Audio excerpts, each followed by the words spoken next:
Welcome back to another episode of the Resellers Mindset Podcast. My name is Mike, also known as the Used Book Guy on YouTube, along with my friend and fellow full-time reseller, Johnny B. We help people start and grow their reselling businesses from the ground up. We also have a weekly Zoom call and private Discord for all YouTube members. Head on over to youtube.com/usedbookguy to join the channel and gain access to the full-length podcast, Zoom call, and private Discord today.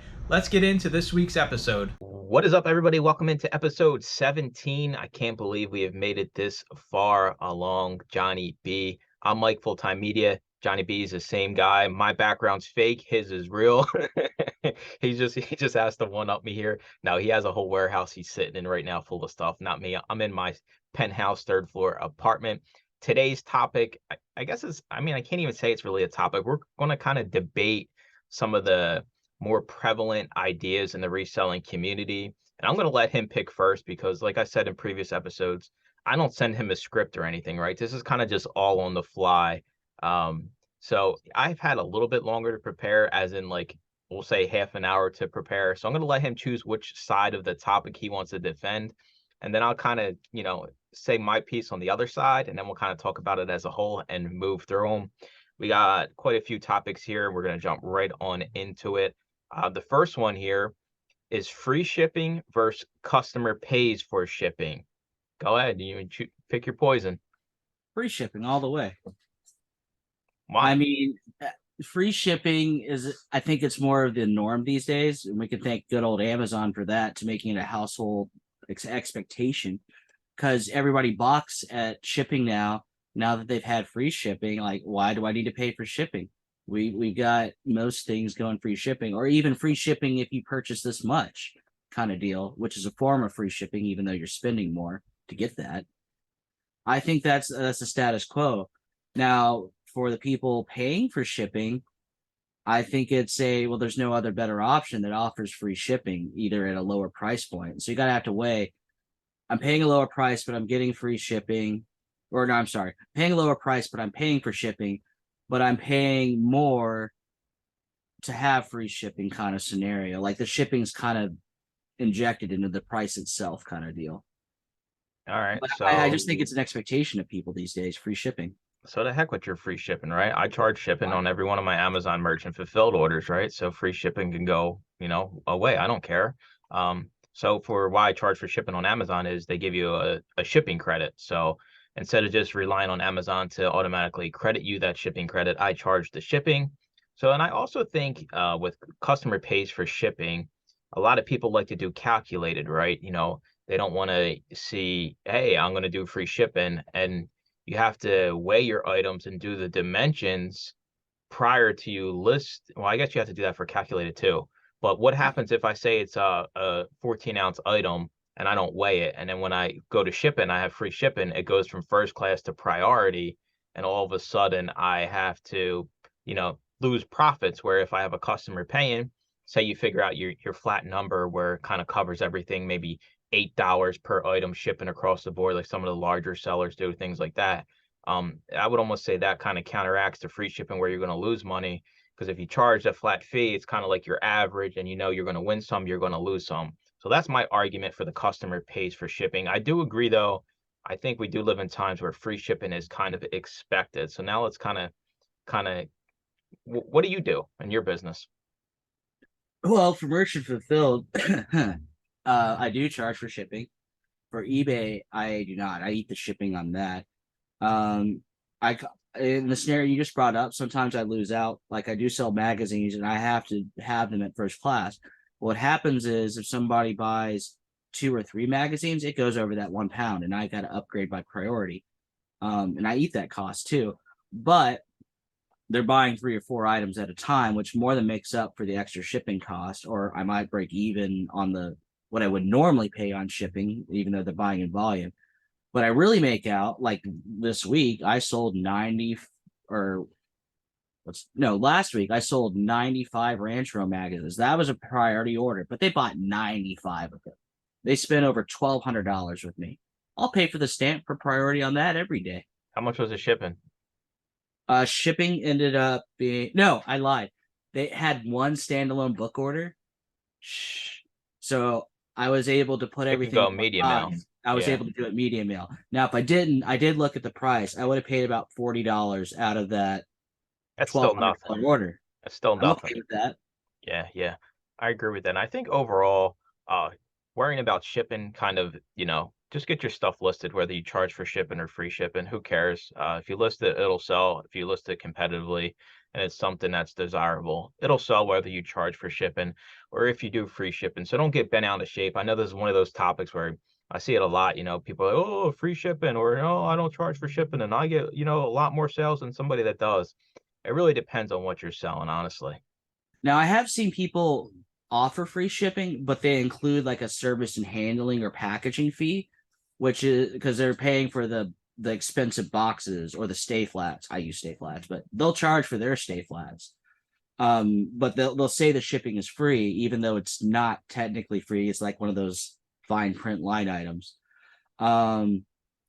That's an interesting one too. I've always thought maybe I should add a shipping and handling because I use expensive mailers for my stuff. So, but I think I get more sales overall than I would if I switched to that model. So that covers shipping versus customer pays. Next one is stock photos, or you personally take the photos. Which side are you rolling with? For eBay, yeah. For reselling in general. For reselling in general, I say it does not apply when it comes to Amazon land. When it comes to eBay land, a single photo versus a stock photo, an actual photo is going to do better than a stock photo. So you take the photos. For me personally, in my business, 100% I take photos, and I take more than one. All right. So all right. Explain why you rather take the photos than use the stock one before I blow up your spot. The sell-through's better because people want to see what they're buying. So again, it's a volume thing. If apples were to apples, let's say, I don't know, this Honky Chateau by Elton John CD. If I just use a stock photo, that's a bad example. The CDs, right? In books, it's different. Let's go with this. This analog magazine. Not going to do well if I just use a stock photo. I have to use a real photo because also this is probably an acceptable, maybe good condition because of all it's got scraping, whatever. My words aren't good enough. Photos tell it all. Okay, so that's it, right? Your photos, tell the story of exactly what the product is. Exactly. So now I have to try to defend people that use stock photos. Okay, so when is the stock photo acceptable? I guess if you're selling a brand new item that's in some kind of packaging, you could possibly get away with using a stock photo. But I also do think at scale, if you're getting truckloads and truckloads of stuff and you're cross listing and it just uses the stock photo, because if you go on eBay and search for any book, you're going to see multiple stock photo listings. I think everybody can attest to that. Probably if you search for anything, even if it's used, you're still going to see people listing it with the stock photo. So there's a lot of, huge sellers out there that do this, and I'm sure they see results. So yeah, stock photos are important, but there's also situations where I feel like or not stock photos, taking your photos is important, but I also feel like there's situations where stock photos you can get away with. I will sit here and say, it's not I wouldn't, never just upload stock photos unless I was a huge seller and, I had 50,000 books I was listing across multiple platforms and I couldn't upload photos because of some kind of limitation. But I think you're right here. Just to sum it up, I don't think stock photos, especially for what we do, have a chance against you taking your own photos. I know you agree with that 100%. Probably most people listening to this agree with that. But there are people out there that do sell a lot of new items. You see if you go look at clothes, right? You'll see the stock photos of the people wearing, like the Nike, Adidas, or whatever. It's not somebody holding up the pair of, Adidas track pants or anything like that. So there is a place for it. It just has to be very specific to what you're doing in your business. Kind of like the first one, right? It's kind of what pertains to you. There is, no right or wrong answer. It's just what works for you in your business and what you're selling, like what your niche is. Right, like I said, like this Elton John CD, I don't think I would need. I think this would still sell with a stock photo. Now, if it was a collector's edition signed by Elton John or maybe some exclusive rare cover art, I think it would sell better with actual photos. But for common stuff in CD and DVD land, I think you can get away with stock photos as long as you do a proper title. This I didn't even do this on purpose here. This next one we're going to debate here. Okay. We have hiring an employee versus staying solo. I mean, that's like me and you looking in the mirrors here. Wow. You wrote these in advance, right? Yeah, 10 minutes in advance. Wrote them down. This one I've really struggled with. I really thought maybe going software, maybe going cross listing was where I was going to end up as a solo op. But I like the way I do my eBay store, and I like the sell-through rate of the way and how I do it with the photos, the extra descriptions, the really detailed condition notes. I have a lot of pride in that. And if I went the software route, that pride would be gone. And there's something to be said for swallowing your pride and just take the money and run, right? But if I'm going to be in this for the long haul, which I plan to be, I want something that I am proud of, that I built. And so recently this year, and funnily enough, Mike and I talked about this very briefly before we started this, I'm going the employee route all the way. I think that's a play for me, myself. I know some other media sellers, they're entirely software, they swear by it, and I don't think they're wrong. I think they're very right. But for me and my store and what I want to do, I think I'm right for me personally in my business. But to each their own. I really encourage you to really give it some serious thought and think about what you want to do. If it is just a take the money and run scenario, yeah, go software all the way. No shame in that. But if you want to do something a little extra special, and keep that, I'm going to call it small business mentality, even though I'm trying to be a big business with a small business mentality, maybe go the employee route. And there's less problems with employees. Software can go down. Software could get sued and be down for a while, or they can go out of business entirely. And you got to make that pivot to switch softwares because you got to keep business rolling, right? Employees have the downside of I'm sick, I'm tired, I'm cranky, all other kinds of complaints. Maybe you fire them and have to get new ones. So there's pros and cons to both of them. But for me, I'm going employees. All right, so I'm stuck being alone the rest of my life. Thanks, buddy. I appreciate it. It's okay, Mike. You get to see me once a week on the podcast. You're just a fake AI I created that I to just act like you're. You could have done better. Why did you make me? I had to make it believable. So I'm stuck with staying solo, right? So he kind of hit on a few things, right? Personally, being a store manager previously in a previous lifetime, dealing with people can be a headache. I understand the argument with software, but I mean, listen, a comet can come hit the earth and we're all done anyway, right? So get out of that mentality of thinking like it's the end of the line for everything. But there are definitely challenges by staying solo. You have less overhead, but you have to be self-motivated. You can't just, there's nobody else, right? It's just you. And if you're not motivated to do the job, then you're not going to get no results, and then your business goes bye-bye pretty quick. Now, where if you have employees, like you're saying, other people rely on you and your business, so that's a little extra motivating. But being solo, you kind of keep a lower overhead cost, and depending on what you want to do and where you want to be, it's tough to have a solo business, especially for what we do, and you're going to make seven figures, clear seven figures a year. I'm not talking about sales. I'm talking about, you're making over $1 million every single year by yourself. That is super hard to do as a one-person operation. Now, if you have, if you multiply yourself by 5 times, think about, how much easier that looks. But if you're comfortable, making a comfortable living and you're self-motivated, being solo is perfectly fine. You just have to, what's your business, right? What's your niche? What are you selling? How much time does it take? Things like that. And at the end of the day, Johnny B can hire, 50 people, and there's never going to be another Johnny B, right? He can kind of make him like Johnny B Jr., right? But he's not the Whopper, he's the Whopper Jr. It's one of those things. It's not exactly the same thing. It still works, but you're never going to be able to replicate yourself. So I kind of want to hear your opinions on that, since you're gung-ho about having employees. Like, you have a certain expectation in your mind, right? Because you know the knowledge, you understand everything. You have to I would assume you have to dial that back when you're, talking to employees and having expectations for them. No, absolutely. I mean, there's my standard, and anybody I bring on there has to be that time of them understanding and accepting that is the standard. Now, am I going to yell at them for every little mistake? No, I'm going to explain why I want things done the way I want them done, because they don't have a reason. They don't need to know the reason. They're an employee, right? They just need to be able to produce the final product the way I would like it to be. And that takes time. And I don't expect them to learn it in 2 days, because there's a lot if you're doing listings the way I do them, to it. And there's every book's different, every CD is different, every DVD is different. Um, so I can't be full tilt with them 100% of the time. I mean, sure, there's days where there'll be fun conversations like that. Like maybe they want to learn a little bit more about business today, but they're here to do a job. They're here to clock in, clock out, get paid.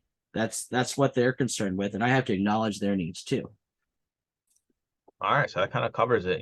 What you want to do, employee, solo, really depends. What you want to be. Johnny B wants to be a warehouse manager.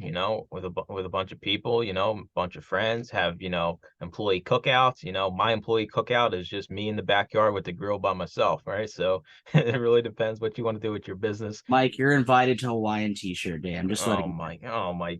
Listen, he's already coming up with days for his employees. They're all going to be running to the hills, right? I'm not applying to that job. But yeah, yet again, these topics, there's no right or wrong answer. It's just what fits for you and your business. So the next one here, this is another good one: buying in bulk versus cherry picking. I have to pick one. You got to pick one. I'm gonna go bulk. My reason for that is I can still get some quote unquote cherry picked items I would get out of said bulk order. Now, I may have spent more money on the bulk order than maybe the 2 or 3 items I would have picked up by their own, but I know how to make money on the rest of this stuff. Thanks, eBay. Maybe some Amazon in there too. But I just had better luck with that in my experience. Now, there's plenty of people who just cherry pick and they're really successful at them. I just don't think, for me personally, in my rural area, I live in the country, folks, unless I were to expand my radius, I couldn't cherry pick to the extent that I would like to be a cherry pick only kind of person. And I actually like doing bulk, despite all the problems that come with it, the whole processing it, the loading it, the unloading it. But I think it's more fun. I think it's more, what's in the box? What did I buy? Because I don't look at it all. I mean, I kind of give it a brush over, but I don't look at it all in fine detail until I get it in my warehouse and unpack it all, kind of deal. And I think that's the fun part of the business for myself. Maybe I'm weird, and that's okay, I guess. I already covered the big difference between buying in bulk and cherry picking at the beginning of this call. His background is real, mine is fake.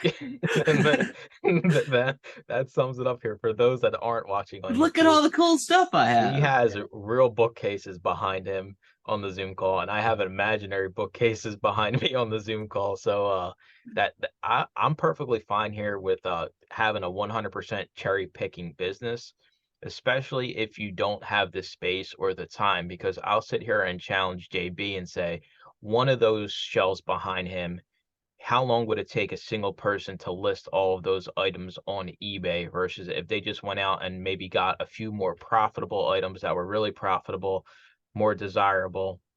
You would have a better experience overall if you want to keep this, a small operation. Kind of takes us back to employees, right? You have employees versus I don't.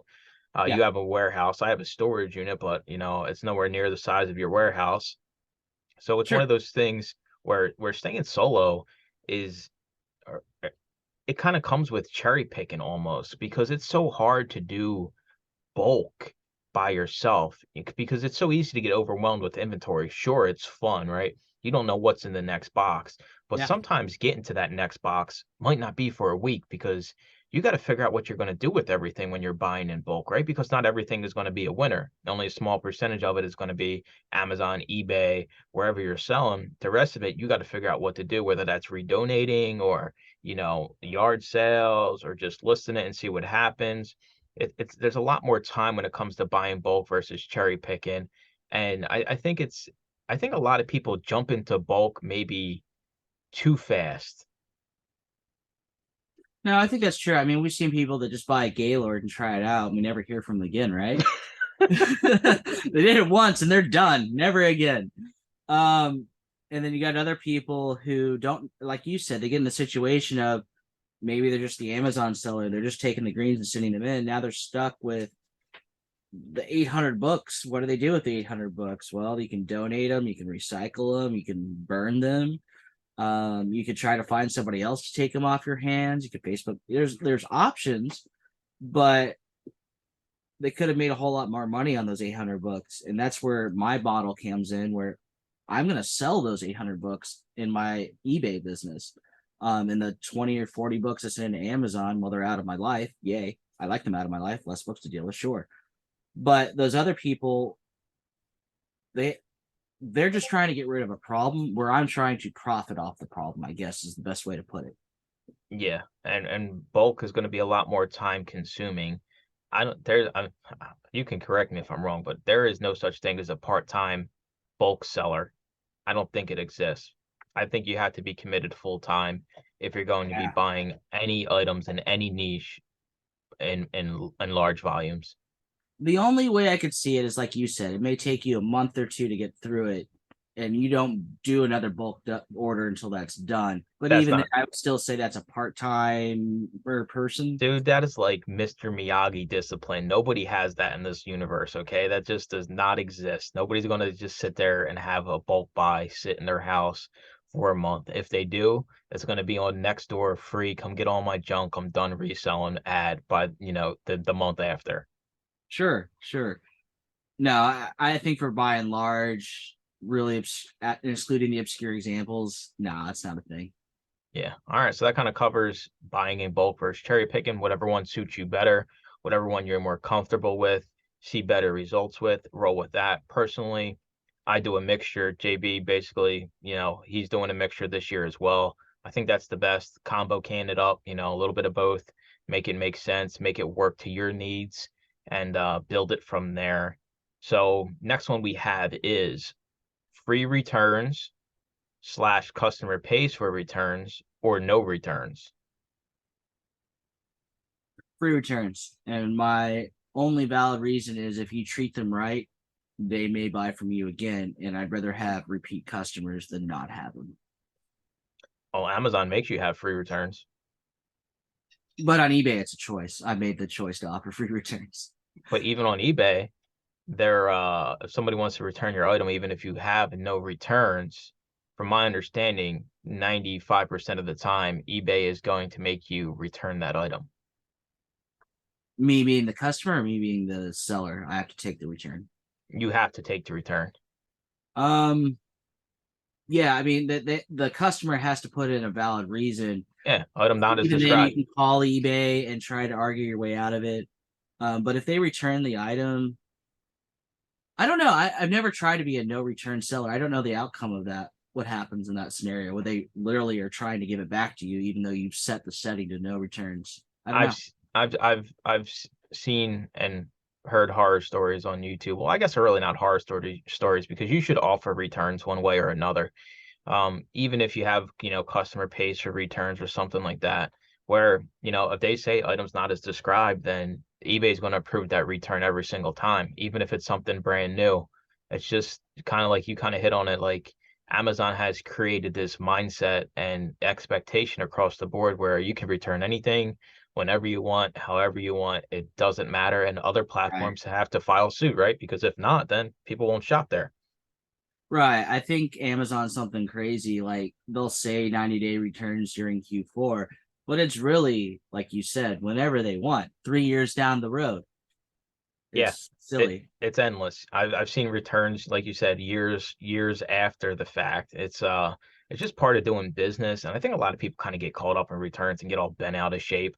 Like, oh, I got a return. Oh man, somebody returned it and said they don't need it no more. Or, I got somebody, I sold a brand new CD and they said, oh, I didn't know this CD had vocals on it. They thought it was just instrumental. Well, you still got to return it. It's not new no more, so you're not going to get that money back. It's just part of doing business. And if you beat yourself up over returns, it's going to be brutal. I mean, you're going to be fighting an uphill battle a lot of days because it'll drive you nuts some days if you let it. And that's why I turned off all my return email notifications on Amazon because who cares? There's nothing you can do about it, right? Why am I caring about it? It's not like you can say, no, don't do it. Don't do it.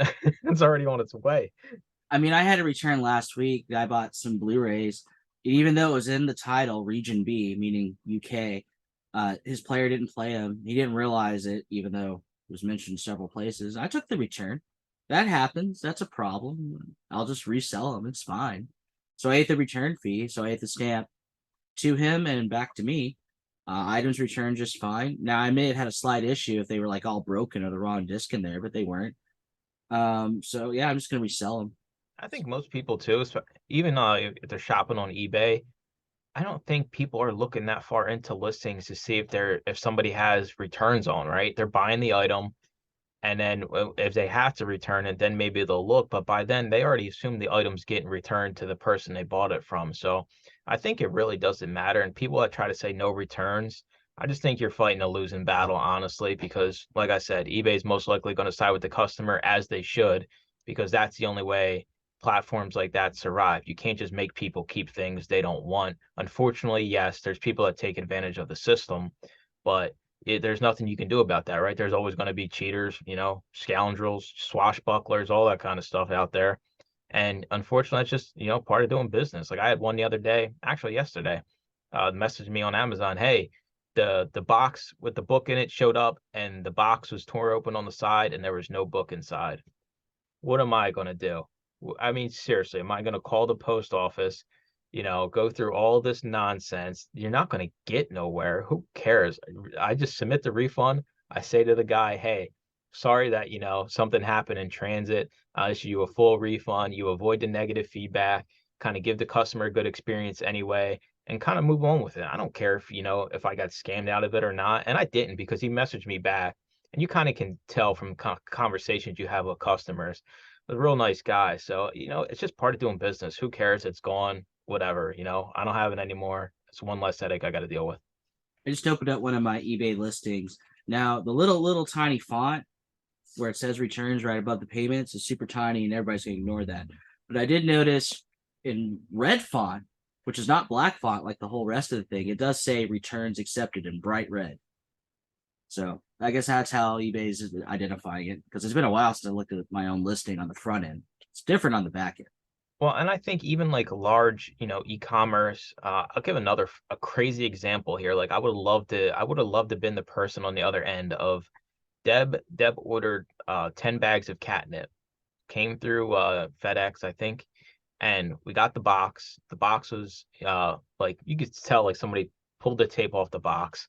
No catnip inside, but there was like PVC corner piping. So like the little corners of PVC piping. So somebody took the 10 bags of catnip and put in, like 5 PVC elbows. And Deb went online, chatted with somebody, on Chewy, said, hey, I got 5 PVC elbows and not 10 bags of catnip. So do you think Chewy sat there and said, Deb, you're a liar?